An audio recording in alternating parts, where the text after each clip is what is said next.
பிஸ்மில்லாஹிர் ரஹ்மானிர் ரஹீம். நஹ்மதுஹு வ நுஸல்லி அலா ரசூலிஹில் கரீம். அம்மா பஅத்.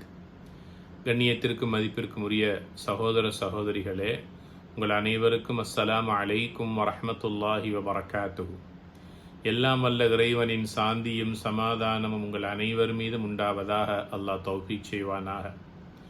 அகில இலங்கை ஜம்இய்யத்துல் உலமாவினுடைய பிரச்சார குழுவினுடைய முக்கியமான ஒரு பணியாக வசந்த காலமாகிய எம் உயிரிலும் மேலான நபிகள் நாயகம் ஸல்லல்லாஹு அலைஹி வஸல்லம் அவர்கள் பிறந்த இந்த மாதத்தில் அன்னாரினுடைய அருள்மொழிகளை எல்லாம் பொன்மொழிகளை எல்லாம் எங்களுடைய சிந்தனைக்கு கொண்டு வருகின்ற ஒரு செயலாக பிரசார குழுவினுடைய இந்த செயல் அமைய பெற்றிருக்கிறது.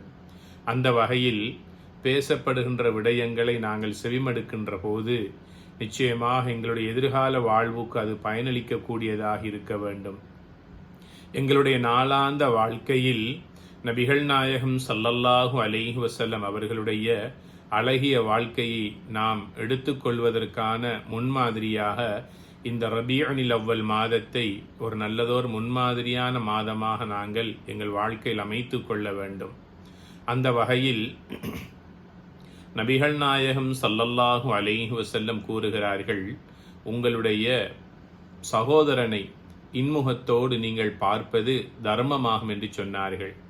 ஒரு முஸ்லிமான மனிதன் இன்னமொரு மனிதனை பார்க்கின்ற போது, சிரிக்கின்ற போது, புன்முறுவலோடு புன்னகைக்கின்ற போது அது தர்மம் என்று நபிகள் நாயகம் ஸல்லல்லாஹு அலைஹி வஸல்லம் சொல்லுகிறார்கள். ஒரு சிரிப்புக்கு இஸ்லாம் கொடுத்திருக்கின்ற வரவேற்பையும் அதற்கான அங்கீகாரத்தையும் இதன் மூலமாக நாங்கள் விளங்கிக் கொள்ளலாம். தர்மம் என்பது பொதுவாக சதகா என்பது எல்லோரும் தான் உழைத்து சம்பாதித்த தன்னுடைய பொருளாதாரத்திலிருந்து பணத்திலிருந்து மாத்திரமே அந்த தர்மத்தை சதக்காவை கொடுப்பதை நாங்கள் வழக்கமாக சமூகத்திலே பார்க்கின்றோம். பொருளாதார ரீதியாக கொடுக்கின்ற உதவியாக இருந்தாலும் சரி, அல்லது இன்னொருவருக்கு உடல் ரீதியாக செய்கின்ற புரிகின்ற உதவியாக இருந்தாலும் சரி, இவைகளும் உதவிகளுள் சதக்காக்களில் அல்லாஹுடைய தர்மத்தை நன்மையை பெற்று தருகின்ற நன்மைகள் தான். ஆனாலும் இது கொஞ்சம் வித்தியாசமாக இருக்கிறது. நாம் வீதியிலே செல்லுகின்ற போது, பல மக்களை நாளாந்தம் காணுகின்ற போது, பொது போக்குவரத்தின் போது, எங்காக இருந்தாலும் சரி, முஸ்லிமோ முஸ்லிம் அல்லாத யாராக இருந்தாலும் சரி, அவரை பார்க்கிற போது புன்னகையோடு அவரை பார்ப்பது தர்மமாகும். இதன் மூலமாக முகமலர்ச்சியை நாம் வரவேற்று முகமலர்ச்சியின் மூலமாக எங்களை நாங்கள் அழகுபடுத்தி கொள்ளலாம். ஒரு மனிதன் இன்னமொரு மனிதனை பார்த்து புன்னகிக்கின்ற போது இருவருடைய உள்ளங்களிலும் எந்த விதமான குரோதமும் இல்லை, விரோதமும் இல்லை, இருவருடைய உள்ளங்களும் ஐக்கியப்பட்டிருக்கிறது என்பதனை எங்களுடைய புன்னகையின் மூலமாக நாங்கள் மற்றவருக்கு எங்களை நாங்கள் அடையாளப்படுத்துகிறோம். அது மாத்திரமல்ல, அல்லாஹுடைய தூதர் கூறுகிறார்கள், எந்த ஒரு நன்மையான காரியத்தையும் அற்பமாக மலினமாக நீங்கள் பார்க்காதீர்கள். ஏன், நீங்கள் பாதையிலே நடந்து செல்லுகின்ற போது பாதையிலே நடந்து செல்லுகின்றவர்களுக்கு நோவினை தரக்கூடிய ஏதாவது ஒரு பொருள் ஒன்று இருக்குமையாக இருந்தால், உதாரணமாக கல், முள், கண்ணாடி துண்டு, இவ்வாறாக ஏதாவது ஒன்று பாதசாரிகளுக்கு இடையூறு தரக்கூடிய ஒன்று வீதியிலே இருக்குமையாக இருந்தால் அதை நீங்கள் அகற்றி விடுவது கூட தர்மமாகும், சதக்காவாகும் என்று அல்லாஹுடைய தூதர்கள் கூறுகிறார்கள். ஒரு மனிதனுக்கு நன்மையை ஏவுவதும், ஒரு மனிதன் செய்கின்ற தவறை, பாவத்தை, அசிங்கத்தை அவனை விட்டும் தடுப்பதும் தர்மங்களில் உச்ச நிலையில் உள்ளது என்று அல்லாஹுடைய தூதர் ஸல்லல்லாஹு அலைஹி வஸல்லம் அவர்கள் கூறியிருக்கிறார்கள். ஆக பல்லின மக்களோடு சேர்ந்து வாழக்கூடிய ஒரு சமூக பிணைப்பை எல்லாம் வல்ல இறைவன் நமக்கு தந்திருக்கிறான். எல்லா சந்தர்ப்பங்களிலும் நாம் மற்றவர்களுக்கு எம்மை பற்றி அறிமுகப்படுத்துகின்ற போது, நான் ஒரு இஸ்லாமியன், நான் ஒரு முஸ்லிம் என்ற அழகான அந்த அழகிய முன்மாதிரியை மற்ற மக்களுக்கு நான் என்னிலிருந்து நான் அவர்களுக்கு பறைசாற்றுவதற்கு கடமைப்பட்டிருக்கிறேன். அதனால் தான் அல்லாஹுடைய தூதர் ஸல்லல்லாஹு அலைஹி வஸல்லம் சொல்லுகிறார்கள், குல்லு மஅரூஃபின் சதகா, நீங்கள் செய்யக்கூடிய நன்மையான காரியங்கள் அனைத்துமே தர்மமாகும் என்று சொல்லுகிறார்கள். பாதையிலே கண் தெரியாத ஒருவர் பிறருடைய தயவையும் உதவியும் எதிர்பார்த்து கொண்டிருக்கிற போது கண் தெரியாதவருடைய கையை பிடித்து அவருக்கு உதவி செய்வது தர்மமாகும். அதிகமான பாரத்தோடு சுமந்து செல்லுகின்ற அவருடைய பாரமான அந்த பளுவை, அந்த பொதியை நாங்கள் அவருக்கு கொஞ்சம் தூக்கி கொடுப்பதும் அல்லது எங்களுடைய கைகளினால் தூக்கி கொண்டு அவர்களுக்கு உதவி செய்வதும் இன்னும் ஒரு பேருதவியாகும். பொது போக்குவரத்தில் நாம் பயணம் செய்து கொண்டிருக்கிற போது நாம் ஒரு இடத்தில் உட்கார்ந்திருப்போம்.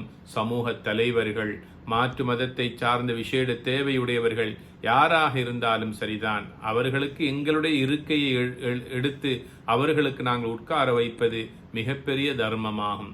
ஆக தர்மம் என்பது வெறுமனே பணத்தை கொடுப்பது மாத்திரமல்ல, பசித்தவர்களுக்கு உணவளிப்பது மாத்திரமல்ல, தாகித்தவர்களுக்கு குடிக்க கொடுப்பது மாத்திரமல்ல தர்மம். இவைகள் எல்லாம் தர்மத்தின் உச்சநிலையில் இருக்கக்கூடியவைகள் தான். இவை விட மிகவும் எளிமையான ஒரு தர்மம் தான் மற்றவர்களுக்கு நாங்கள் கொடுக்கின்ற உதவியாக இருக்கிறது, உடல் ரீதியான உதவியாக இருக்கிறது.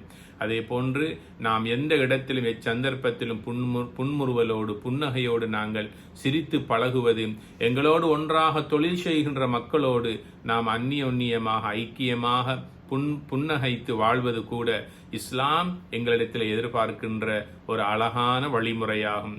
இதனைத்தான் நபிகள் நாயகம் ஸல்லல்லாஹு அலைஹி வஸல்லம் சொல்லுகிறார்கள், எந்த ஒரு விடயத்தையும் நீங்கள் அற்பமாக கருதாதீர்கள், எல்லாவற்றுக்கும் நாளைய மறுமை நாளில் எல்லாம் வல்ல இறைவன் மகத்தான நற்கூலியை உங்களுக்கு வழங்க இருக்கின்றான். ஆக புன்னகைப்பது கூட சதக்காவாகும், தர்மமாகும். மற்றவர்களுக்கு நீங்கள் செய்கின்ற எந்த ஒரு உதவியும் தர்மமாகும். ஏதாவது மற்றவர்கள் பாவமான காரியத்தை, அசிங்கத்தை செய்கின்ற போது அவற்றை கண்டும் காணாத குருடர்களாக சென்று விடாதீர்கள். அசிங்கத்தை கண்டால், தவறை கண்டால் அதனை தடுத்து கொள்ளுங்கள். அது இறை ஈமான் என்கின்ற இறை விசுவாசத்தில் ஒரு பகுதியாகும். நன்மையை ஏவுவதும் பாவமான காரியங்களது மக்களை தடுப்பதும் தர்மங்களில் உள்ளதாகும் என அல்லாஹுடைய தூதர் ஸல்லல்லாஹு அலைஹி வஸல்லம் கூறினார்கள். இறுதியாக, யார் ஒருவர் இன்னும் ஒரு கஷ்டத்தில் இருக்கின்ற மனிதனுக்கு உதவி செய்கின்றாரோ, உதவி செய்கின்ற மனிதனுக்கு எல்லாம் வல்ல இறைவன் அவனுடைய பேருதவியை கொண்டு உதவி செய்வான் என்பது இன்னும் ஒரு நபிமொழியாகும். ஆக இந்த மலர்ந்திருக்கின்ற இந்த ரபீஉல் அவ்வல் மாதத்தில் நபிகள் நாயகம் ஸல்லல்லாஹு அலைஹி வஸல்லம் அவர்களுடைய அழகான வாழ்க்கை வழிமுறைகளை படித்து தெரிந்து எம்முடைய வாழ்க்கையில் அவற்றை நாம் எடுத்துக்கொள்வதோடு பிற மக்களுக்கும் இந்த அழகான உபதேசங்களை எங்களுடைய வாழ்வில் இருந்து எடுத்து காட்டுவோம். இதன் மூலமாக மக்களுக்கு நபிகள் நாயகம் ஸல்லல்லாஹு அலைஹி வஸல்லம் அவர்களுடைய அழகான வாழ்க்கை வழிமுறைகளை தெளிவுபடுத்துவோம்.